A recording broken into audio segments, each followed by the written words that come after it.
வராகி பக்தர்கள் அனைவருக்கும் வணக்கம். இது நம்ம ஆதி வராகி யூடியூப் சேனல். வராகி அன்னையோட அருள் பரிபூரணமா எல்லாருக்குமே கிடைக்கணும்னு மனசார பிரார்த்தனை செஞ்சுக்கிட்டு நாம இந்த பதிவை ஆரம்பிக்கலாம். இன்னைக்கு இந்த பதிவு தை மாசத்துல வரக்கூடிய அமாவாசைக்கான பதிவு. இந்த தை மாத அமாவாசை பிப்ரவரி மாசம் 9ஆம் தேதி வெள்ளிக்கிழமையோட சேர்ந்து நமக்கு வருது.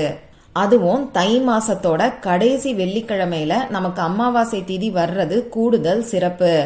இப்படிப்பட்ட சிறப்பான நாள்ல நம்ம வீட்டுல நாம ஏத்தக்கூடிய விளக்கோட எண்ணெயில இப்ப நான் சொல்ல போற பொருளை ஒரு துளி அளவுக்கு நீங்க சேர்த்துக்கிட்டாலே போதும். அனைத்து தெய்வங்களும் உங்க வீடு தேடி வருவாங்க. வீட்டுல எண்ணி வைக்க முடியாத அளவுக்கு பணம் சேர ஆரம்பிக்கும். நிறைவேறாத வேண்டுதல்கள் கூட உடனடியா நிறைவேறும். இது என்ன பொருள்? இந்த தீபத்தை யாரெல்லாம் ஏத்தி வைக்கணும், அமாவாசை அன்னைக்கு எத்தனை மணிக்கு இந்த தீபத்தை ஏத்தி வைக்கணும்னு இப்ப நான் உங்களுக்கு சொல்றேன். ஒவ்வொரு நாளும் பணத்தை ஈர்க்கிறதுக்கு நாம செய்ய வேண்டிய பரிகாரங்களை பத்தி டெய்லி நாம பாத்துக்கிட்டு இருக்கோம்.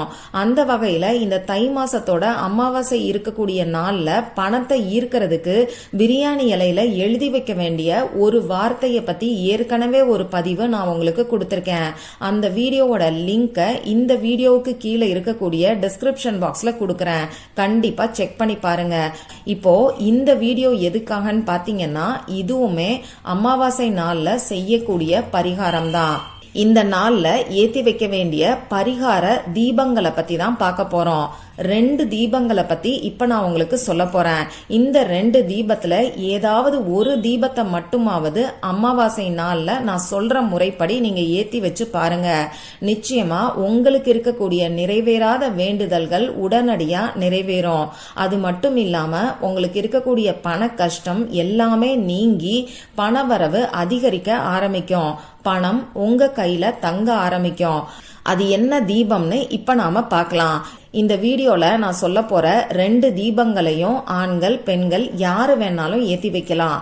ஆனா பெண்கள் ஏத்தி வைக்கிறது நல்ல பலன்களை கொடுக்கும். பெண்களுக்கு மாதவிடாய் சமயமா இருந்தா இந்த தீபத்தை ஏத்தி வைக்க வேண்டாம். பிறப்பு தீட்டு இறப்பு தீட்டு இருக்கிறவங்களும் இந்த தீபத்தை ஏத்தி வைக்க வேண்டாம். அசைவம் சாப்பிட்டதுக்கு அப்புறமா இந்த தீபத்தை நீங்க ஏத்தி வைக்க கூடாது. முதல்ல நான் உங்களுக்கு சொல்ல போறது பஞ்சகவ்ய விளக்கு தான். இந்த பஞ்சகவ்ய விளக்க பத்தி நம்ம சப்ஸ்கிரைபர் ஒருத்தவங்க தொடர்ந்து ரொம்ப நாளா கேட்டுக்கிட்டு இருக்காங்க. பொறுமையா காத்திருந்த அந்த சகோதரிக்கு நன்றிய சொல்லிட்டு இப்ப நான் உங்களுக்கு இந்த பஞ்சகவ்ய விளக்க பத்தி சொல்றேன். பசுமாட்டுல இருந்து கிடைக்கக்கூடிய பால், தயிர், நெய், கோமயம், பசுஞ்சாணம் இப்படி 5 வகையான பொருட்களை வச்சு செய்யறது தான் பஞ்சகவ்ய விளக்கு. இந்த பஞ்சகவ்ய விளக்கு உங்களுக்கு எல்லா நாட்டு மருந்து கடைகள்லயும் பூஜை சாமான்கள் விற்கக்கூடிய கடையிலையும் கிடைக்கும். அதே மாதிரி ஆன்லைன்லயும் உங்களுக்கு அவைலபிளா இருக்கு. நீங்க இந்த பஞ்சகவ்ய விளக்க வாங்கணுங்கிறதுக்காக தான் 4 நாளைக்கு முன்னாடியே இந்த பதிவை நான் உங்களுக்கு கொடுக்கறேன். பொதுவா ஒவ்வொரு விளக்குக்கும் ஒவ்வொரு பலன்கள் இருக்கு. அதே மாதிரி அந்த விளக்குல நாம ஊத்தக்கூடிய ஒவ்வொரு எண்ணெய்க்கும் ஒவ்வொரு திரிக்கும் ஒவ்வொரு பலன்கள் இருக்கு. அந்த வகையில இந்த பஞ்சகவ்ய விளக்க நாம நம்ம வீட்டுல ஏத்தி வைக்கும் போது ஹோமம் செஞ்சதற்கான பலன்கள் கிடைக்கும்னு சொல்றாங்க. அது மட்டும் இல்லாம நம்ம வீட்டுல இருக்கக்கூடிய எதிர்மறை ஆற்றல்கள் எல்லாமே வெளியேறும். வீட்டுல இருக்கக்கூடிய சண்டை சச்சரவுகள் குறையும். பணப்புழக்கமும் அதிகரிக்கும். அனைத்து தெய்வங்களும் நம்ம வீடு தேடி வருவாங்க. நாம கேட்ட வரம் கேட்டபடியே கேட்ட உடனேயே நமக்கு கிடைக்கும். அந்த அளவுக்கு சக்தி வாய்ந்ததுதான் இந்த பஞ்சகவ்ய விளக்கு. இந்த பஞ்சகவ்ய விளக்க எப்பெல்லாம் நாம ஏத்தி வைக்கலாம்னு பாத்தீங்கன்னா, ஒவ்வொரு வாரமும் வரக்கூடிய வெள்ளிக்கிழமைகள்ல ஏத்தி வைக்கலாம்.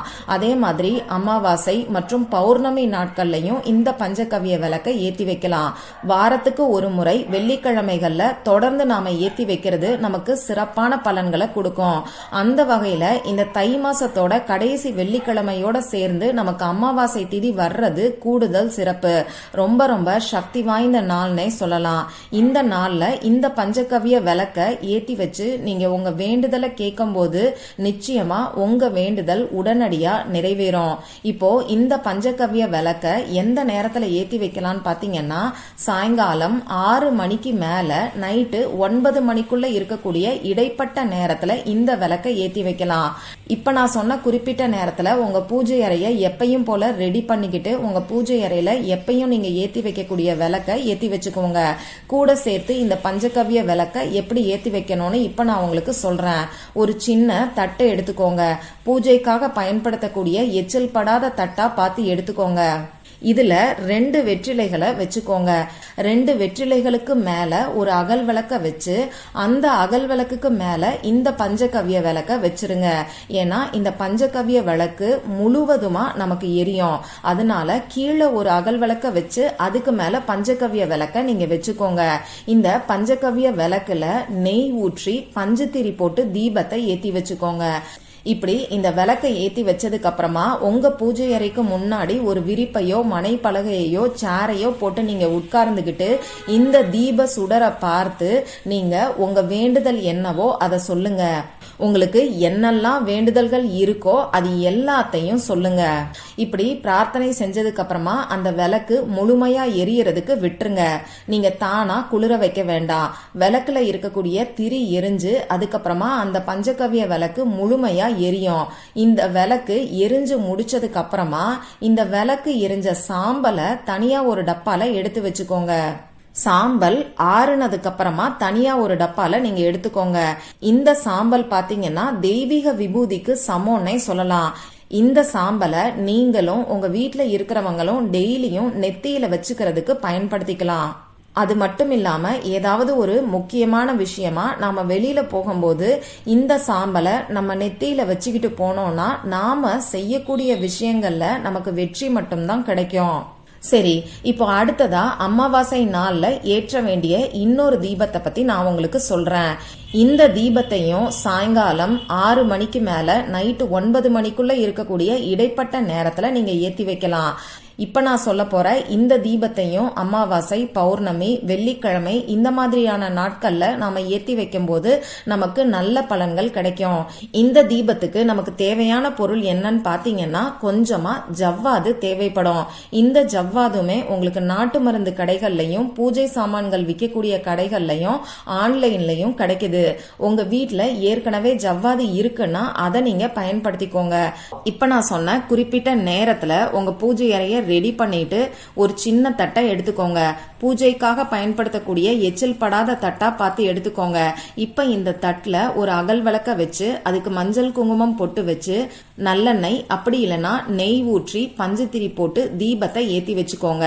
இப்ப இந்த விளக்கோட எண்ணெயில அப்படி இல்லைன்னா நெய்ல ஒரு துளி அளவுக்கு ஜவ்வாது பொடிய கலந்து விட்டுருங்க. இந்த மாதிரி ஜவ்வாது பொடிய கலந்ததுக்கு அப்புறமா தீபத்தை நீங்க ஏத்தி வைங்க. இப்படி நீங்க இந்த ஜவ்வாது தீபத்தை ஏத்தி வைக்கும் பொழுது அந்த விளக்குல இருந்து வரக்கூடிய வாசம் உங்க வீடு ஃபுல்லா நிறைஞ்சு இருக்கும்.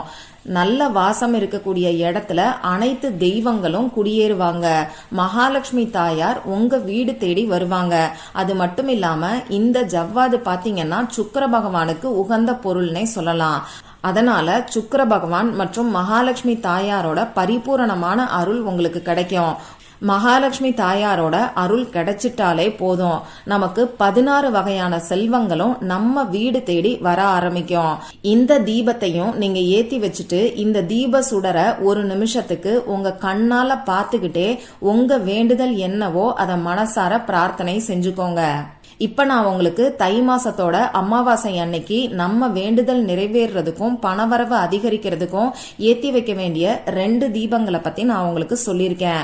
இந்த 2 தீபத்துல ஏதாவது ஒரு தீபத்தை நீங்க ஏத்தி வச்சா கூட போதும். 2ஐயும் ஒன்னா சேர்த்து ஏத்தி வைக்கலாமான்னு கேட்டீங்கன்னா தாராளமா ஏத்தி வைக்கலாம். இந்த பதிவு உங்களுக்கு பிடிச்சிருந்தா லைக் பண்ணிட்டு உங்க ஃப்ரெண்ட்ஸ் அண்ட் ஃபேமிலி கூட ஷேர் பண்ணுங்க. இந்த மாதிரி அந்தந்த நாளுக்கும் நேரத்துக்கும் திதிக்கும் உரிய வழிபாடுகளையும் பரிகாரங்களையும் நீங்க மிஸ் பண்ணாம தெரிஞ்சுக்கிறதுக்கு நம்ம சேனலை மறக்காம சப்ஸ்கிரைப் பண்ணிட்டு பக்கத்துல இருக்கக்கூடிய பெல் ஐக்கானையும் பிரஸ் பண்ணிக்கோங்க. மற்றும் ஒரு பயனுள்ள பதிவுல நாம சந்திக்கலாம். நன்றி.